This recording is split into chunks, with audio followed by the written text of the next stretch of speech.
Hello, everyone. Can you hear me and see me? Hello. Hi, Hello. Kilian. Hi. How's Yeah, everything? yeah, pretty good. Good. And you? It's okay? Everything is okay? Right, so I hope so. uh All right. I don't see Nina's here. Ina is not here yet, so Okay. I hope she will. Maybe I'll just take the opportunity to briefly walk Kilian through what we discussed last week on Friday. So I'll be opening the debate and introducing the three of you. But other than that, I'll be just a silent voice, stepping into the debate only if necessary, and maybe just taking some questions out from the chat to you. So what we discussed, like I would like to open with a question of whether you remember and how you remember your country entering the EU. In your case, I don't think you remember since it was in 1973 in Ireland, but maybe if you have some story that you heard or somebody told you from your family, that would be great to hear about it as well. Then I would just leave the debate up to you guys just to, do what you do best and, be funny about everything and just discuss the main things, what the European Union is or how it is beneficial to us. And in case, you'll get stuck in some topic or there's some interesting question in the chat, I'll step in and maybe jump into discussion and, pose a question from our audience. Right. That's Okay. about it. Okay, sounds great. And the questions in the chat, I think here in down is chat, and you put there some questions, right? Then if someone Yes. asks something. Yes. We'll Okay. be monitoring that, and I'm in touch with Alexandra, who's also connected here, and we'll be in touch. If she also sees some interesting questions, she'll let me know. Okay, great. All right. Right. Oh, also maybe one point that I just see in my notes here. We just discussed like any unrelated topics. Something we had a discussion recently also where people wanted to ask about Palestine and Israel. We don't want to go into that. Let's just keep it, EU related and like just make it very easy discussion. Mm-hmm. Okay. Okay. So Kilian, no names. No names. No names. I'll try my best.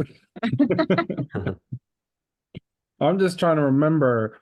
Ireland joined in 1973, right? Right. And it was EU president in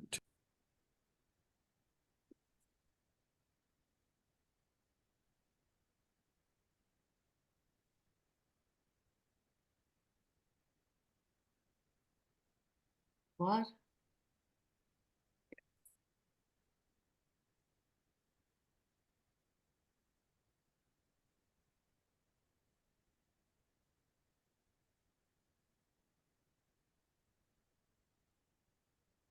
All right, I guess we can start.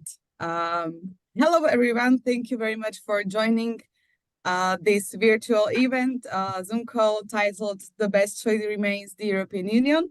My name is Henrietta Kunova. I am from Globsec, and I am more than happy to be joined by three awesome personalities. The first one is Kilian Sandeman, comedian, actor, and podcaster. He's joining us from Ireland. I am joined also by Nina Hartmann from Austria, who is an actress and writer. Thank you very much for coming as well. And last but not least, I am also joined by Jakub Gulik, Slovak stand-up comedian. So this is a place where we discuss why it is still great that we are in the European Union. I am more than happy that we have a combination of three countries, Austria, Slovakia, and Ireland. So we have different experiences, different decades that the countries entered the European Union.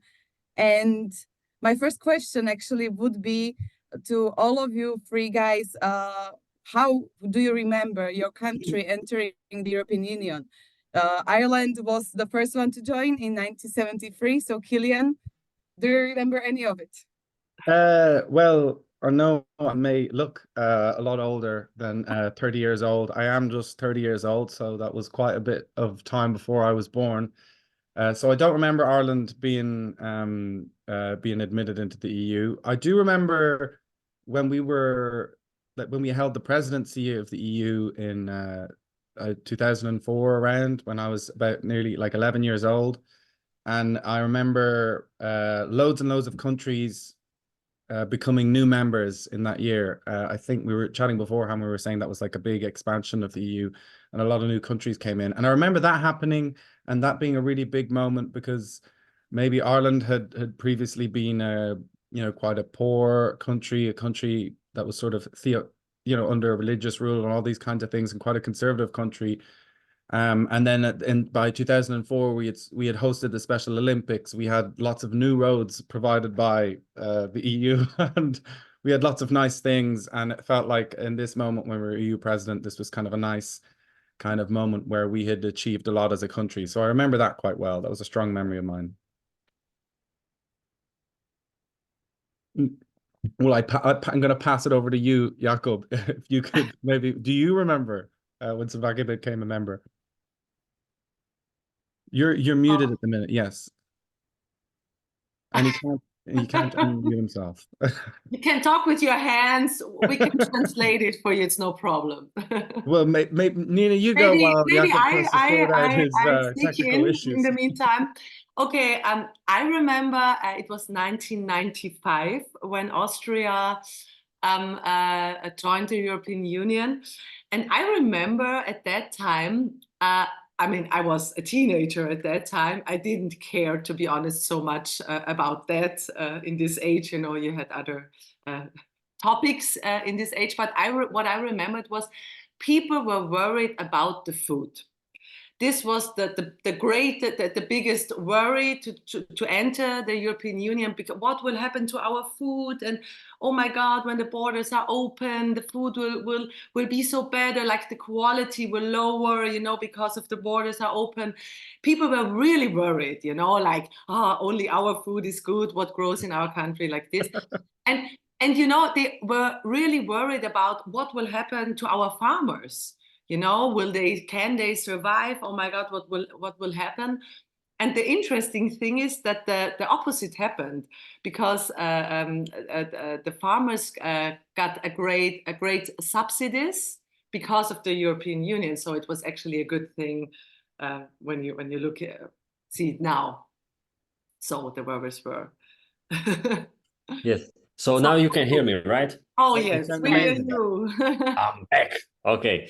So I remember 2004, and it's funny because we had a debate a few weeks ago, and I don't know how did I got there, but how did I get there? But I was on podium on the stage with former prime minister who was at that time in 2004 who was prime minister, and one lady who was she was in diplomatic services or something like that, and another lady very experienced. Experienced is more polite than old, and she, she's Gentleman. sociologist. Yeah, she's sociologist, and she was, I think, consular to our president, and they were talking like the prime minister. I was there. I saw the flag of Slovakia Republic, Slovak Republic, went up among the other flags, and the another lady. Yeah, I remember that. I was with. In Poland with Polish president, Polish prime minister, Polish guards, and I don't know, and they had the great experience. But then I was there also on the stage, and I was like, yes, I remember it, and I was 13 years old, and I was in classroom in school, and my classmate said, yeah, we are in European Union. Did you hear? Yes, it's a great thing. Okay, and that's it. That's my memory. And then I got scared because I had an exam of a chemistry exam or something like that. So this is only memory for the entry the Slovakia to the European Union. But yeah, it's great, and I'm glad for that. I'm I glad for also that. remember, I don't know, do you remember when they changed your currency to euro? This was Yeah. also like a big thing. Everybody was so worried that everything is going to be so much more expensive, and oh my God, how do I know my grandmother till she died, she said everything, oh, this is in shilling, you know, she never converted. This was We have really always calculated to the old currency from the yeah. euros and the years after that. I Yeah, remember and I still we have have friends euros. who does that now, you know, yeah. that this is so crazy. I mean, now we are really used to it, but I have some friends, they still calculate now our old currency. It's really funny. Yeah, no, I remember as a kid, just the concept in Ireland, we only had like £1 coins. And then when we had the €2, I remember as a kid being like, "But how do they put two when it's just one coin? How do they, it's one coin. How's there two in there?" I Oh, that's remember being cute. so confused. Yeah. But it was a very funny wiggly period between swapping over from one currency to another. And Yeah. now it's just, we just got rid of the bronze ones. I don't know if they have them in yours. We got fives and ones and twos. They're gone. We got rid of them. Really? Yeah, we got rid of. We don't need them. They're Yeah, gone. we have euros from 2009, I think, 2009, and you have also from. No, like 2001. I remember it was a Oh. thing when people got really into collecting coins, and like the rarest one that you could get was a Vatican one. If you could get a Vatican one, that was really, really good. But Oh. people used to like try get ones that were 2000, and there's sometimes you can look at the date on them, and if you got one that was 2000, that was like a lucky coin or something like that. But I remember when they were like given out in these small little bags, little plastic bags. That was what you got your money in, like a little clear plastic bag. I don't know why. And you could pick them up in shops. It was a strange period. Austria is in Eurozone from 1999. 95? Yeah, yes, but the European Union, but the euros you have At from 2002, I think it was. 2002. Okay, When because I remember, I don't know why, but I remember Italy from they have euros also from 2001 or two, and it was big deal. I have seen it on the television, and they were very happy. Yeah, we have euros, and I was like, yeah, maybe sometimes in the future also we are One going to day. have. Yes, but to me uh, it's strange because now it's a luxury that we can travel travel in another country, and you don't have to notice. Then you pass the border, just you can drive and oh, now I'm in French, and that's nice. But when I was a kid, and I enjoyed that I have my own passport, and I have collected the stamps, and I thought, Oh, oh, the more stamps I have, the more something more I am, and something like that. oh, Yeah, like an but and officer with the. yes, yes, and didn't matter that we spent sometimes hours on the border. For example, when we traveled to Italy, but I was a child, so no stress, no responsibility for other people, and I didn't have to drive or something. It's just I was there, and I enjoyed it And you got your with my stamp. passport. Yeah, you get your Yes. stamp. Yeah, but Yeah. I also Now think, it's boring. Now it's boring, without. yeah, for Oh, me sorry. it was the same. I always, when I was a child, I loved, oh, there's a different money in Italy, lire, Lire. yes, and and I was also worried a little bit, oh, maybe we lose something when we don't have this anymore, you know, but it's like humans are always people who are getting used to something. Nowadays, I'm so glad that I don't have to calculate and just can actually go now to Italy. I don't need anything. Okay, my passport maybe, but yeah, that's really a privilege, I think. It's for younger people, it's so normal, you know, that they can live, study, work in the other countries, and it's really great, I think. Yes, and Yeah. also I'm sorry, Kilian, but one more thing. Then the lira in Italian, the currency in Italy, it was strange because when you had 1,000 lira, it was like, I don't know, 3 euros or something like Oh that. yeah. And I remember my mom used to work in Italy, in Sud Tirol, Yes. in Bolzano, Merano, and when she arrived back, when she returned, she was like, "Yeah, I made some money, blah blah blah," and I was like, "How much?" And she was like, 2 million liras. I was like, "What? We are millionaires right now? What? 2 millions?" Oh, that's cute. I also remember that at the beginning, when the euro came, we had no feeling for tipping the waiter. So we tipped way too much because, like, okay, 4, 5, 6 euros is nothing, you know. We gave more tip than we actually paid for a drink. This was, oh my God, the beginning, very crazy.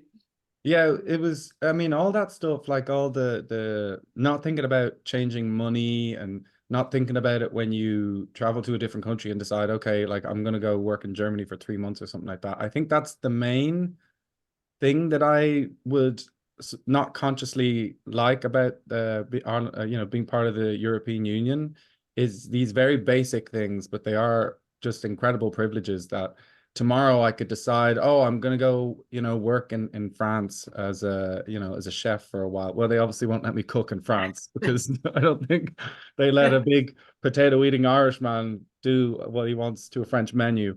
But that concept, that idea, like I always found that if I ever did take a step back and think about it, even though most of the time you don't think about the things that you have, it's more about the things that you don't have. But that's amazing. And like the fact that yeah, like money, I don't even think about it. I just go, because I mean Ireland's still connected. The North uses the pound, and that's so annoying because I always have pounds everywhere in my pocket, and it's pounds that I'm never going to use, or I go over to London and I end up having to do it there. So I just always have this like amount of money that I never end up using. My wallet always has like £10 in it or whatever, and that's just a beautiful little thing you don't have to think about. I'm sure there's really complex economic reasons as to why it makes sense, but for me, it's just that it's not annoying. Yeah, so Yeah. true.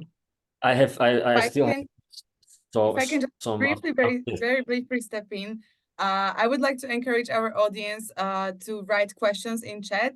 And also, we posted a short message about a survey that if you feel like we would be very happy to for you to fill out. But I would just like you guys to continue. You're great. So it's very nice listening to you. Oh, thank you. Thank you. I still have some money from Hungary and Czech Republic because they have still their own currency. It's like, okay, now why I have this money here? Yeah. And It's a but memory. his memory.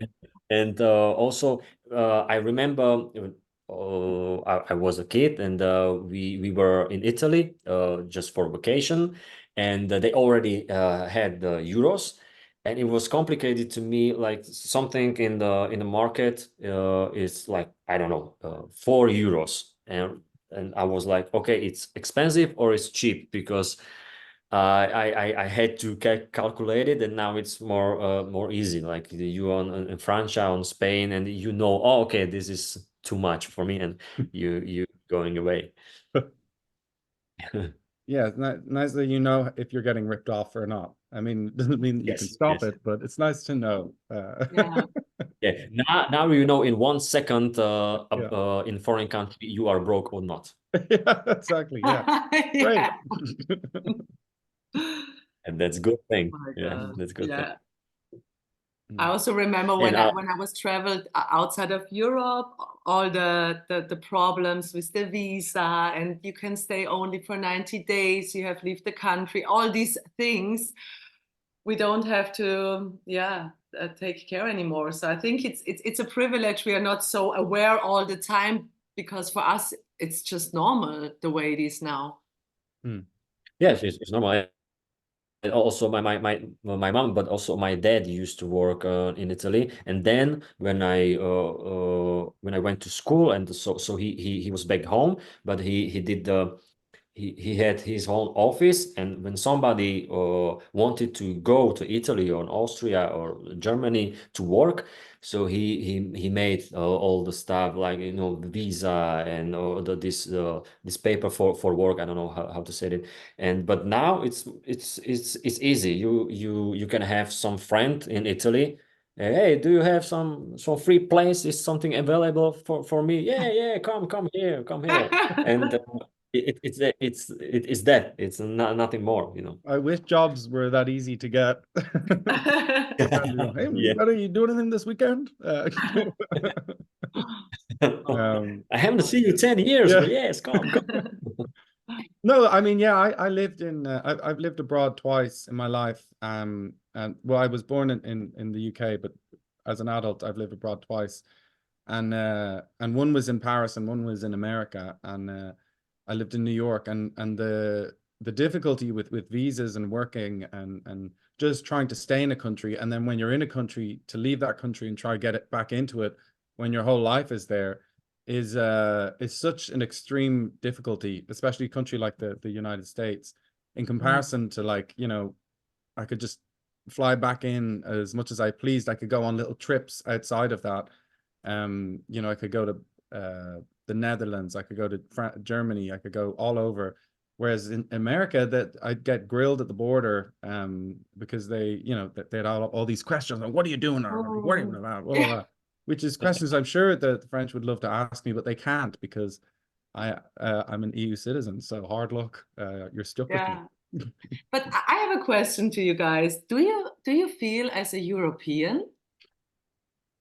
Yeah, I feel like the man of the world, the global man, like yeah, but I have this sense of European. Yeah. And Yeah, European. I was born in England. As I said, I was born in Reading, and my family are German, but I lived in Ireland from the age of 3, so I don't have a very clear national identity. I never did, and so I always sort of identified more in sort of European, as a European person, but in a very broad way. Like, it comes down to when I'm supporting football teams or something like that. I choose Germany and Ireland, but like, it's like in weird broad ways I identify with that. But I don't, like, when I'm in France, I don't think I am French or anything like that. But I think maybe Yeah. I have a sort of Yeah. shared culture, or when I'm I watching find it because Eurovision. I find so interesting because for example, when you travel and you meet Americans, they're like, so, oh, I'm American, proud. And I would never say I'm a European, No. I say I'm from Austria, and for sure you will say I'm from Ireland or I'm from Slovakia. But this I really find so interesting or great at the European Union, that it unites so many different countries where nobody would probably call them as a European. We all have our own, like, culture, our style, our mentality, which is a good thing. I think the European Union wants to how you say, to maintain that the culture. We should not be like one, or lose our, like, identity. Yeah. You know what I mean? So this, I think it's a really interesting thing because especially Europe has so many different cultural values and special things every country provides in a way. Mm. It's great because I like that you have so many different cultures and traditions. Yes, It can be food, religion, and all this stuff. It's nice, and you can see, I don't know, Slovakia and Austria. We are neighbors, but the yes. different cultures, and it's nice to see how it works in Tyrol and in South Tyrol in Italy, and also how different is South Italy, and how different is in Rome and in Napoli, Mm. how different is in Paris, and also in another cities in France, and it's rich for our experience, and it's great. And I've been last year in Dublin in Ireland, and it's great, and I liked it there. It's very it's great, and also so I saw something from history and museum, and yeah, it's very interesting, and I like it very much. Yeah. Yeah, I think it's interesting because like Ireland is like obviously an island, which is a different experience to a lot of countries in mainland Europe. And often Irish people, and I know they do in UK as well, they often say, oh, that's in Europe, or like, you know, they kind of have this sense of disassociating themselves from mainland Europe because they're like, oh, we're kind of a different thing in the same way maybe Ah, Scandinavian countries do, or whatever. They kind of feel like, oh, we're a little bit separate. But now, like obviously the UK has left the EU, and you can feel sort of even longer than that because maybe they have this strong national identity kind of thing going on. But like the strings of Irish kind of culture maybe tying themselves a bit more to mainland Europe than previously would have been done before. And you can kind of feel that happening. Like they're more associating themselves, which is just a natural result of Brexit. But like this kind of thing where Ireland's kind of feeling a bit more like one of those, even though we are very much a little island in Atlantic on our own, but feeling a bit more a part of this type of Europe, which is something I've been noticing over the last, I don't know, maybe like 10 years or so. I don't know, when did Brexit happen? We 2016, right? Well, that's when 2016. it was Yeah. supposed to start, but Yeah. I don't think they really got it done until a couple of years ago. But we have it too, this sense of isolation Yeah. in Slovakia. I think because it's like, yeah, there are the Europe out there, Europe, Brussels, and we are like some island or something. And it's like we people on the planet, we are like, who knows if somewhere in the space is other life, maybe some people like us, and we are like that in Slovakia. We are really? just me and us, and then who knows if there in these foreign countries are life like us. And I I think think it's people tend to be very skeptical always, like, oh, what's that yeah. outside of us? Like, It's Yeah. skeptical, but I want to ask you if I don't know how it works in Austria and or Ireland, in sense of media, like how much information do you have from about situations abroad and situations at home? Because I saw some data from Czech Republic, but we are alike with Czech Republic, and if it's something wrong in Czech Republic, it's probably it's worst in my country, and then Czech Republic, and it's some data that we inform our population about what is happening at home at Slovakia, and then some news about what is happening in Germany, France, and something like that. But it's not equal, and in interesting. comparison to Germany is like, yeah, this is news about what is happening at home, but this is news about what is happening in Poland, in Italy, in Spain, and maybe this is something what we missing, and then we have that sense of isolation. It's like we against them, you Ah, know. hmm. And I don't know how it works in Austria or Ireland in the news, for example, the media.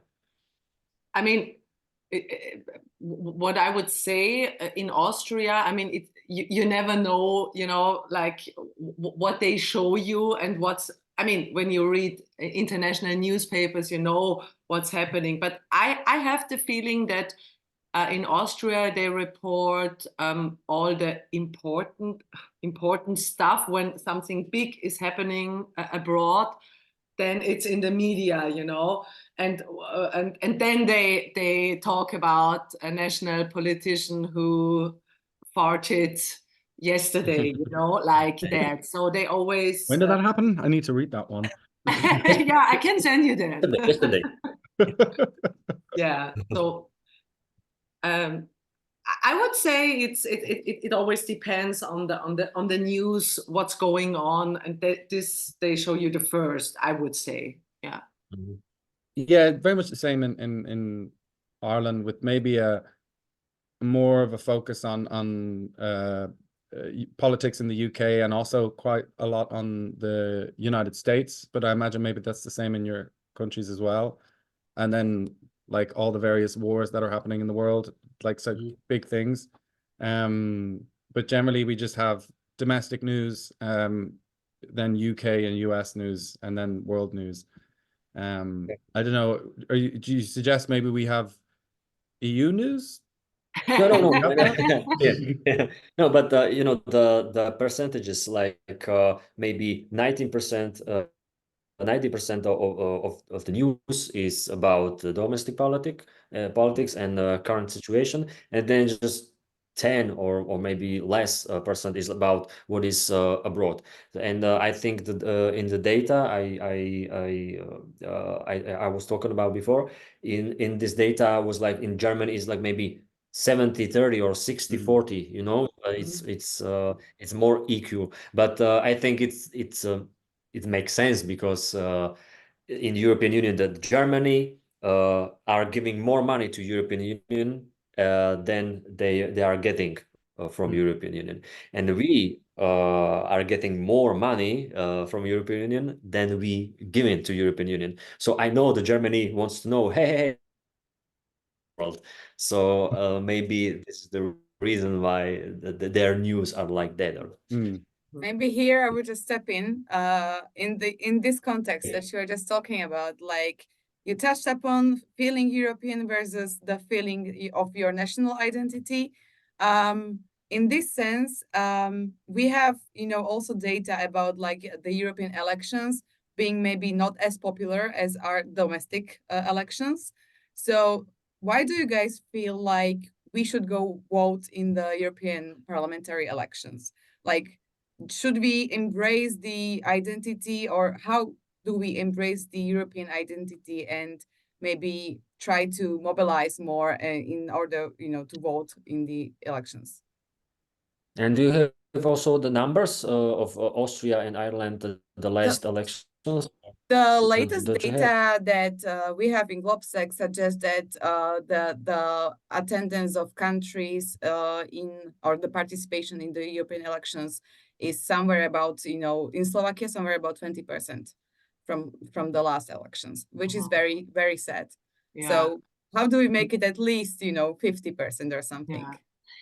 I think maybe it would be great if it's possible to communicate more what the European Union, the benefits of the European Union. Maybe like the average person who lives in Austria, Ireland, Slovakia, or wherever, does not know that what benefits they actually get. I mean, we three artists, we mentioned like traveling, living, no passport, yeah, no converting, but for sure there are more things we are maybe also not so aware. But for example, like Austria, very small country, as such a small country, you could never like compete alone, you know. So it's so important to be in this union, and maybe when you can communicate it better or more, like to every person in a easy way, what are the benefits? and that they can influence it by their voice. So I think this would be a really great thing to do, to make it more conscious in people's minds that what actually benefit they have. Mhm. Yeah, I agree, Nina. I kind of think for smaller countries, this is maybe not an answer to your question, but maybe more touching on what Nina was saying, is that like you can kind of, if you're on your own, you don't have so much power, but then when it comes to sort of big issues, you can kind of take a stand, and maybe, you know, lots of small countries can go together and then have a sort of larger impact on something that maybe can be beneficial in terms of getting people to vote in elections. I mean, it's I think for me, the I'm never so sure on what is the jurisdiction of the EU and what is the jurisdiction of national, you know, the parliament, or, you know, local or whatever. Like the lines between these things is not so clear in my head. I think that's probably why the misinformation was so successful, because people didn't really know. And you can kind of just say, oh, these people just go off to Brussels and they're all unelected and they just decide everything. Actually, they're in charge of everything. And you can kind of go, oh man, that sounds scary. But I don't think people have a very clear idea on what they do. And because they're not, EU politicians aren't the ones who tend to be grilled on television every Monday or every Thursday. They're not the people you see. It's usually, why is there no homes? Why is there such bad transport, or why is whatever? And it's not EU politicians who are usually there. So maybe like a bit more media presence from EU politicians. And also, I don't know if you can somehow, I'm sure they've done it, and I'm sure I just have ignored it. But if they could somehow show us what the EU Parliament actually decides and things like that. Mhm. Yeah, and that is something I mentioned, that it's important to inform the people what is the European Union and what they are doing there, because I think it's very hard to calculate it, but uh, maybe something about 50% of legislation, for example, in my country, is legislation from EU. So a lot of the great things, the good things we have in country is because of European Union. And also we have to understand that the regulations about everything, maybe, for example, the food or cosmetics, and it's great thing, because in the whole European Union you can rely that it's uh, it's not easy to find something, for example, food or cosmetic, what is dangerous for you, because in comparison to United States, they don't have so very strict regulations about food and cosmetics. And but here you can rely on the European Union. Yeah, I feel safe about this food, about that, and about the cosmetics, because I know the regulations are strict. Yes, I know someone can do some mistakes, you know. Yeah, it's normal, but when you compare to the United States, on Asia, on Africa, it's better in European in this sense. Right. I We're think receiving maybe some questions in the chat. Do you want to add something, Nina? no. It's for sure we'll have the possibility later. I find this question very interesting. So Stefka is asking, do you think that the next generations will manage to keep the cultural or national or historical authenticity of their countries, or they will feel more like Europeans? What are the pros and cons? What do you think? I think for sure they will keep their culture, their. I think it's not the goal of the European Union to make all of us the same. I think for example, they support regions. They support like artists. They support so many different things because they want to how you say, to maintain the you know what I mean, how you say it? Oh Status my quo. God. Cultural integrity.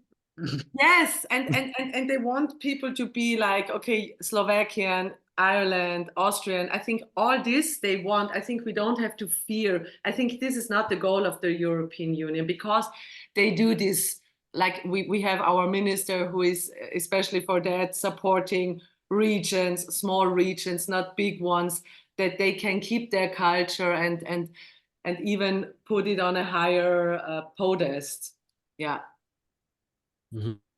What do you guys think? As as we were talking about before, it's very good this another tradition, another cultural things, and you can we can enrich each other about our stuff from our countries, and it's great thing, but you know, it's thin line between nationalism or something like that, and between something aggressive and something like, yeah, my is better than yours. And but when you feel equal, and you speak with other persons like they are equal, that's the great thing. And I think European Union, as you said, they are supporting these regions and these cultural things. So I think yeah, I think that the new generations, they are feeling maybe more as a Europeans, because it's a strange thing, because I still feel as a young guy, but despite my silver facial hair, but the younger generations who they were born maybe in 2006, 2007, and they don't remember the old currency, for example. They don't remember the life without Schengen. And they are like, yeah, of course we are free borders, of course we have euros, and yeah, of course I can speak English, and I can go to work another country. So the the style of thinking about world and European Union, it's different in this generation than mine, because I remember what it was like when we were just Slovakia alone and the dark hole in Europe. Oh my God. Yeah, I've but I been to think Slovakia. It's a beautiful country. It's not a dark hole. Yeah. Thank you, Kilian, I for think saying maybe that. this Actually. is the important thing, you know, to show what worked actually good in the European Union. What happened? Like you said, you know, like we experienced it maybe, but then the next generation, for them it's normal. So maybe it's important just to emphasize this, that many things happened. I mean, my parents, they drove like hours to the border to Italy to buy Parmigiano, you know, so they know how it was. Nowadays, you go to the next supermarket, you don't even think about it, you know. And I mean, speaking of just food, but I mean the war, the Cold War in Europe, you know, I mean all the European Union, I think, gave a big or thanks to European Union, now we have this peace. I think this is the most important thing at all. Do you guys Yeah. think that we should give something back to the EU? What can we do for the EU? Because we talked about like there is not a lot of EU people, you know, have misconceptions about how it functions and what are their, you know, rights and how are they operating actually.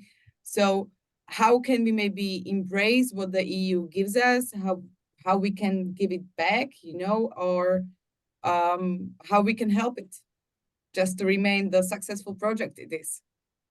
I think maybe like not like a kind of giving back, but maybe take an ownership of it. Maybe like view Brussels as, you know, this is our government in a sense, and like they are, you know, we can influence them. We can, because, you know, when something goes wrong in a country, or when a country wants to do some sort of political protest, they tend to vote to protest on a national basis. But like the we can influence the way European Union votes and things like that. So like maybe we could take a sense of ownership over the EU and be more focused on the decisions that they make there, and be more aware of that, and kind of, if we are to maybe force them to take decisions on things like climate change or the wars that are happening, like we can protest with a kind of EU-wide focus, and also in terms of, you know, I mean, I guess making the EU better. It's not going to get better if people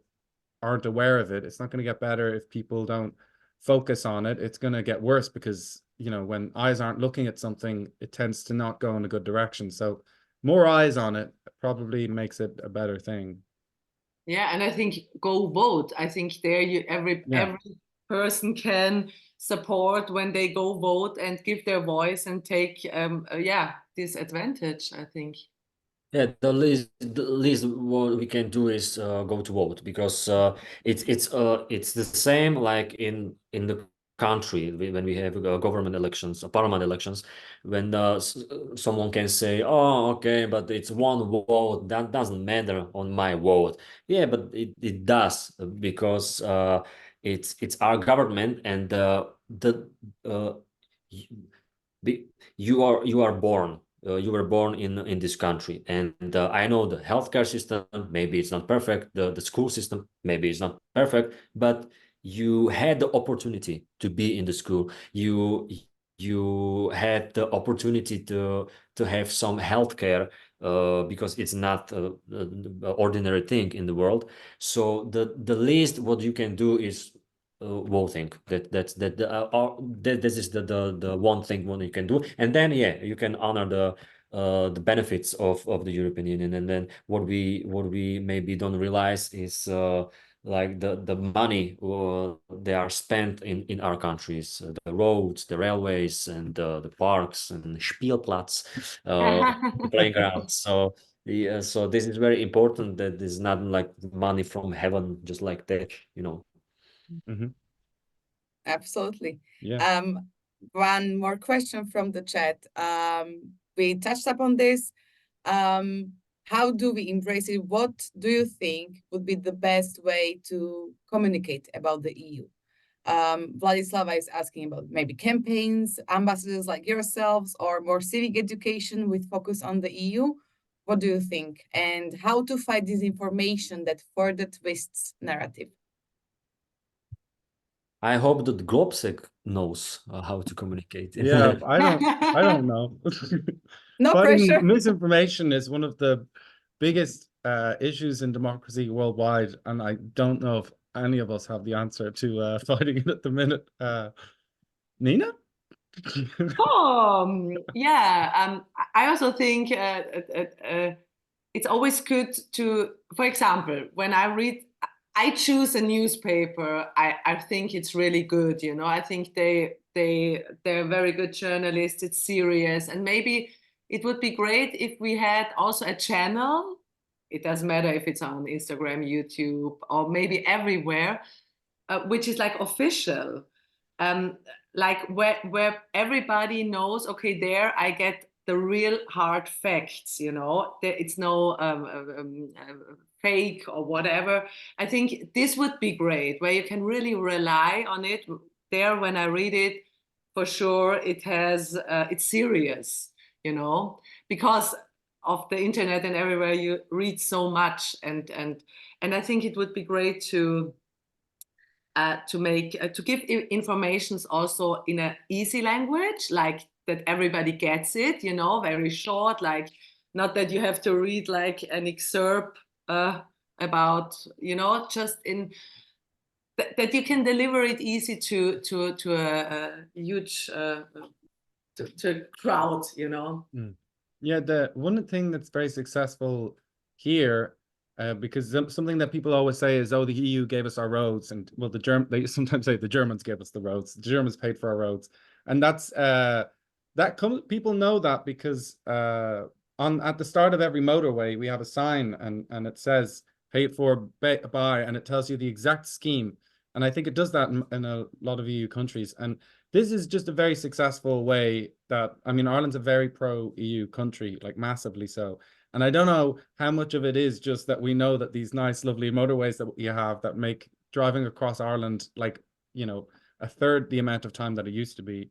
Like that is I'm like, every time I drive on this beautiful smooth tarmac, I'm like, God, thank God for Brussels. I mean, so I mean, those kinds of things are pretty successful. Or at the start of if you go to art house films, you can see which ones are funded by EU Yeah. projects and these kinds of things. So actually, just very low technology where it just says like this was funded by is actually a pretty successful thing. Yes. And yes, this is important what Nina mentioned and Christina mentioned, and I think that we have representation from European Commission in Slovakia and also European Parliament. I think every country has it, and they are doing a good job, and they are going to the schools, and they are talking about the great things about the European Union. But maybe it's very important the way of communication, because you can talk on about all these things, but when if you push it to the people, like, look, this is great, look, they are like, oh, they are in defense. No, I have my own opinion, and this is lie.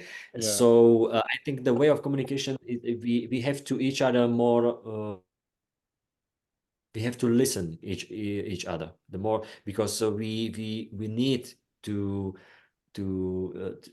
talk what we feeling, what we think about, and when you have the feeling that someone feels like he's more smarter than you, more smart than you, or more clever, and you are the stupid, and he has to help you, then this is not the way of communication. So I think the way Absolutely. is very important to me. Maybe it's also like when you have the possibility to find out, like, wow, you know what European Union did for us. Like when you have the feeling like, okay, I find out what they did for us, you know, like presented in a different way. Maybe this is also a good thing. Yeah. Yeah. Yeah. I will combine just two more questions. The first one is from Catherine. What is your least favorite thing about the EU? Or whether there is anything, if there is something like that. And Barbara just messaged a question. Can you imagine your country ever leaving the EU? What do you think your country would look like if it was not part of the EU anymore? Okay. The first question was, what is the least Favorite thing, yes. favorite thing? I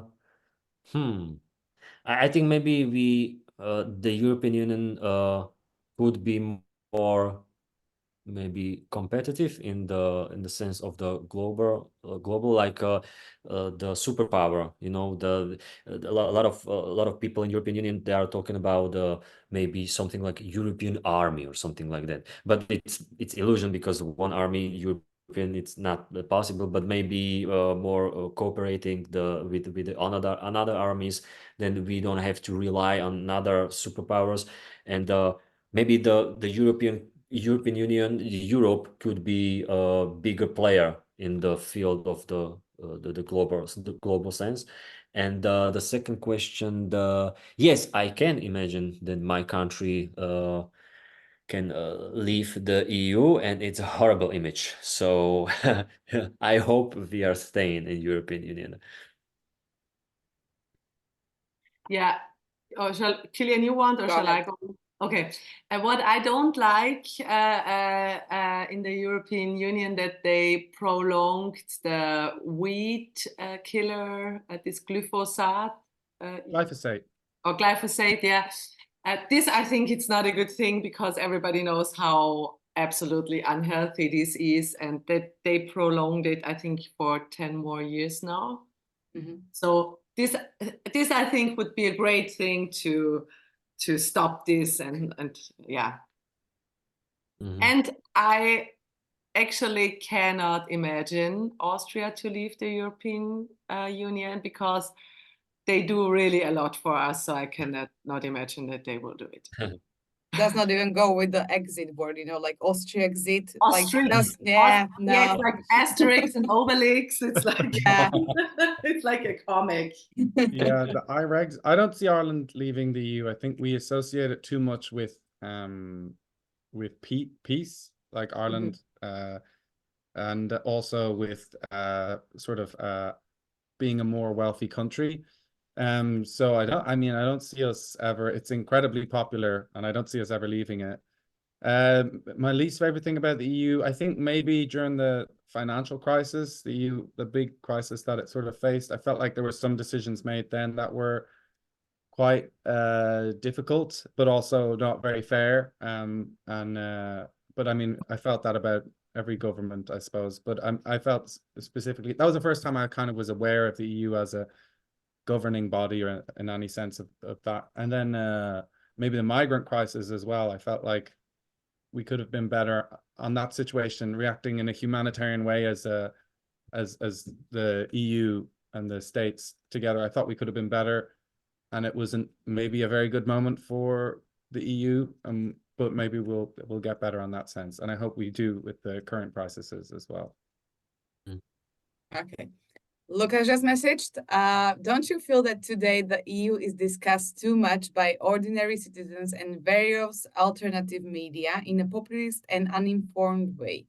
Shouldn't we hope for people caring less about the EU again and leave it to experts like 20 years ago?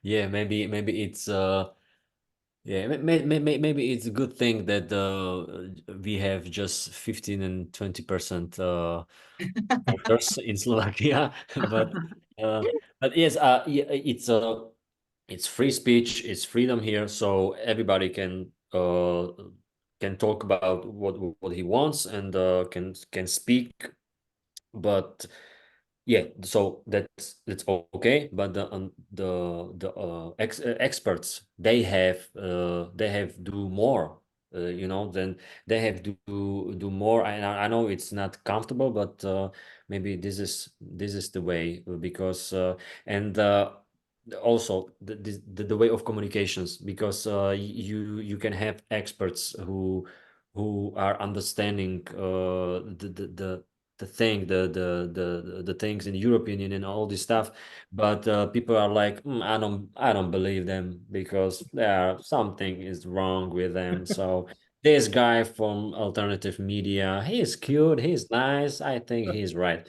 So so maybe as I mentioned before, the way of communications, that the people have to trust you, and they have to have a sense of, yeah, we are together in that. It's not like you you telling me what to do, but we are together with that, in that. Yeah, I think it's important to hear the opinion of like normal people, to hear what they want. I think because we are the ones who are living in the European Union. And I think this is very important to deliver to the experts who are responsible to make the best out of it. That's I agree with Nina. Yeah, that's kind of it, isn't it? It's experts are great to hear from. You should also hear from people it affects, but that should really just inform the experts. I don't, the word experts is so, who are these guys? But anyway, those guys who know what they're talking about. Maybe not like us. Yeah, we are like experts. Was that like, question oh my kind God. of sort of shots fired at us? It's like in football, we have a lot of experts in pubs. So Yes, exactly. also football and hockey is discussed too much by ordinary citizens. Yeah. But the thing is, there are really facts. You know, everybody can have an opinion, but when you look back, there are a lot of facts, what happened and what worked really good in the European Union. And I think we should put this in the front, you know, to that worked, and look how great this was, and maybe we can do even better in the future. I think this would be a great idea. All right, so why should we care? And do you really think that the EU remains the best choice, as the name of this event suggests. Yeah, I mean, I do think so. I think that the benefits definitely outweigh the negatives, especially for the country that I'm from, and yeah, I do, and get out and vote, because if you don't vote, some other crazy person will, and then that's just a minus one of your votes. So make sure you get out there and cancel out the crazy people. And being nonpartisan there, anyone could be crazy. Yeah, and we should remember that European Union it's a successful project, but also it's a great experiment, and we don't know how it's going to be in 20 or 50 years, because we had a lot of empires in Europe and a lot of superpowers, and what time was like uh, France with England against Germany, then Germany with Britain against France, and right now we in European Union, and as Nina mentioned, we have peace. It's great thing, but we will see how it's going to happen, and I hope the European Union remains the best choice right now. Yeah, I'm also the same. I think it's like I said, there were so many things in the past that worked so great, and we all benefit from that. And I really have a big faith that in the future there will come a lot more. And yeah, I think it's the best choice. All right. One more thing just to mention again, please, everyone, if you could fill in the survey, I would be more than happy. I don't know if you guys have anything to add, because I feel like, we exhausted almost all of the topics we could have talked about.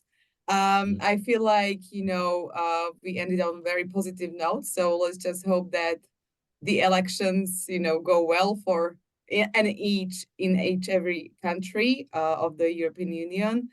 And it is true what Jakub suggested a little while ago, that there has been no war since the EU exists on the European continent. So let's just keep it this way, I would say. Absolutely. So All go. right.